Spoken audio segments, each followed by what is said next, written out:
আসসালামু আলাইকুম। আজকে আমরা সাইয়্যিদুল কওমি খাদিমুল ওয়াতানে তারকিব করব। আমরা জানি সাইয়্যিদুল কওমি এই দুইটা শব্দ মিলে একটা শব্দ হবে, আর খাদিমুল ওয়াতান এই দুইটা শব্দ মিলে একটা শব্দ হবে। আমরা দেখতে পাইছি যে দ্বিতীয় শব্দের মধ্যে আলিফ লাম আছে, তাহলে আমরা জানি প্রথম শব্দটা হবে মুদাফ, কারণ প্রথম শব্দটা হচ্ছে নাকেরা, দ্বিতীয় শব্দটা হবে মারিফা।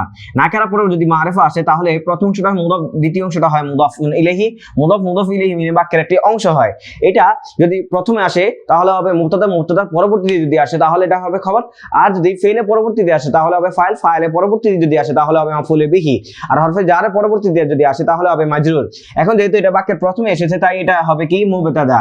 আমরা জানি মুবতাদার পরবর্তীতে যে অংশটা আসে সেটা চাই নাকেরা হোক কিংবা মারিফা হোক, মাউসুফ কিংবা সিফাত বা মুদাফ ইলাইহি, জুমলা ইসমিয়া, জুমলা ফেলিয়া কিংবা শিবহি জুমলা যাই আসুক না কেন এটার পরবর্তী অংশটা হবে কি খবর।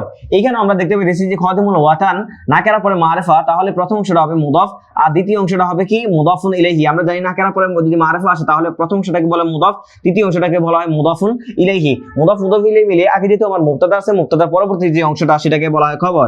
মুবতাদা খবর মিলে আমরা জানি যে জুমলা ইসমিয়া হয়, কারণ বাক্যটা এসএম দিয়ে শুরু হয়েছে। যদি কোনো বাক্যের বাক্যটি ফেল দিয়ে শুরু হয় তাহলে এটা হবে ফেলিয়া।